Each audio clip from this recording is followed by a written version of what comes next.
Dažādi treniņu sadalījumi sarindot pēc to efektivitātes muskuļu masas attīstīšanai. Pirmais treniņu sadalījums ir viss ķermenis. Šis ir lielisks treniņu sadalījums, ja tu esi pilnīgs iesācējs, jo tu vari trenēties tikai 2 vai 3 reizes nedēļā, un katra muskuļu grupa joprojām saņems pietiekami bieži stimulu augšanai. Taču šis reāli strādā tikai tad, kad tu trenējies ar saliktiem vingrinājumiem, kas trenē vairākas muskuļu grupas vienlaikus. Jo, ja tu sāksi izolēt muskuļu grupas, tev būs jādara 15 dažādi vingrinājumi katrā treniņā, kas ir vienkārši laika izšķiešana. Šo treniņu sadalījumu liek A līmenī. Ideāls iesācējiem, bet pieredzējušākiem kačakiem prasīsies kaut kas sarežģītāks. Otrais treniņu sadalījums ir spiešana, vilkšana un kājas. Ja tu apņēmies trenēties 6 reizes nedēļā, tad šis būs labs treniņu sadalījums, jo katra muskuļu grupa tiek trenēta 2 reizes nedēļā. Taču pat tad ir muskuļu grupas, kuras tu vari trenēt biežāk. Plecs un biceps būs labi piemēri, tāpēc šis treniņu sadalījums nav pats labākais maksimālajai muskuļu augšanai. Turklāt, ja tu neesi spējīgs trenēties 6 reizes nedēļā, tad šis treniņu plāns kļūst praktiski bezjēdzīgs, tāpēc es to lieku B līmenī. Nav slikts, bet tev jātrenējas praktiski katru dienu, tikai lai trenētu katru muskuļu grupu 2 reizes nedēļā, kas nav baigi daudz. Trešais treniņu sadalījums ir spiešana un vilkšana. Šī ir iela vingrotāja versija iepriekšējiem sadalījumam, jo mēs taču kājas netrenējam. Ar šo tu vari trenēt katru muskuļu grupu 2 vai 3 reizes nedēļā, trenēties 4 vai 6 reizes nedēļā, kas ir ļoti labs deals. Šo treniņu sadalījumu pats pielietoju. Tā kā ja tu kājas netrenē, tas ir viens no labākajiem, tāpēc es to lieku S līmenī. Ceturtais treniņu sadalījums ir spiešana, biceps un vilkšana un triceps. Šis sadalījums ir praktiski tās pats kā iepriekšējais, tikai ar lielāku stimulu bicepsiem un tricepsiem, jo tie tiek trenēti katrā treniņā. Vienā treniņā tieši, bet otrajā netieši. Tāpēc es to arī lieku S līmenī. Ideāli tev ir pilnīgi vienalga par kājām un vēlēsies vairāk trenēt savas rokas. Piektais treniņu sadalījums ir ķermeņa augšdaļa un lejasdaļa. Tāpat kā spiešana un vilkšana, šis arī sastāv no 2 treniņiem, tāpēc katru muskuļu grupu var trenēt 2 līdz 3 reizes nedēļā, kas ir ļoti labi. Vienīgais mīnus ir tāds, ka ķermeņa augšdaļai nepieciešama vairāk vingrinājumu nekā lejasdaļai, tāpēc tās treniņi parasti būs ilgāki, bet lai no šī izvairītos, tu vari augšdaļu trenēt 3 reizes nedēļā un lejasdaļu 2 reizes nedēļā. Kājām parasti pilnīgi pietiek ar 2 treniņiem nedēļā, tāpēc šo sadalījumu lieku S līmenī. Pietiekami bieži stimuls katrai muskuļu grupai un vesels 2 brīvdienas. Sastais treniņu sadalījums ir katra muskuļu grupa atsevišķi. Šis parasti izskatās šādi. Pirmdiena ir krūšu diena, otrdiena ir muguras diena, trešdiena ir kāju diena, ceturtdiena ir plecu diena, piekdiena ir roku diena un sestdiena un svētdiena ir brīvdienas. Lai neko vairāk neteiktu, šis treniņu plāns ir briesmīgs. Katra muskuļu grupa tiek trenēta tikai 1 reizi nedēļā, kas nozīmē 2 lietas. Tā vai atjaunosies vairākas dienas pirms nākamā treniņa, un tu vienkārši bez pamatot iemeslu izvēlēsies to netrenēt, vai tā atjaunosies tieši pirms nākamā treniņa, bet tu būsi to tik traki nokausējis, ka lielākā daļa resursu aizies muskuļu atjaunošanā, nevis būvēšanā. Lai šo ilustrētu, iztēlojies, ka tev biceps zelta apjoms ir 5 spiegāni 3 reizes nedēļā. Kas notiks, ja pēkšņi noņems 2 treniņus? Tu darīsi tikai 5 spiegānus nedēļā, kas ir ļoti maz. Tu varbūt teiksi, bet es varu darīt 15 spiegānus vienā treniņā, un nedēļas apjoms būs tas pats. Teorētiski jā, bet pēdējos spiegānos tu būsi tik piekusis, ka nekāda muskuļu augšanas stimulēšana vairs nenotiks. Turklāt pārmērīgs stimuls vienā treniņā var radīt tik liels muskuļu bojājums, ka tavs ķermenis knapi spēs no tiem atgūties, kur nu vēl būvēt muskuļu masu tiem pa virsmu. Tāpēc šo treniņu sadalījumu lieku D līmenī. Jebkuram treniņu sadalījumam ir praktisks pielietojums, bet šim es tādu nevaru atrast, jo gan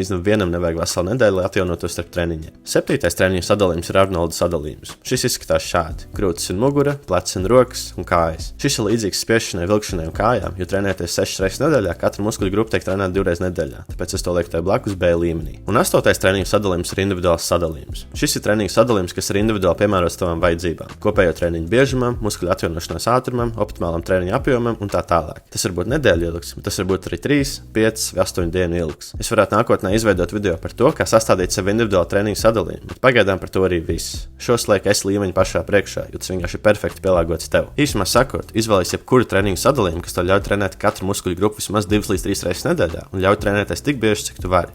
Viss pārējais ir sīks nianses, kurās lielākā daļa cilvēku nav vērts iedziļināties. Ceru, ka tev šis video noderēja, un ja tu vēlies, lai es kaut ko vēl sarindoju, ieraksti to komentāros. Čau!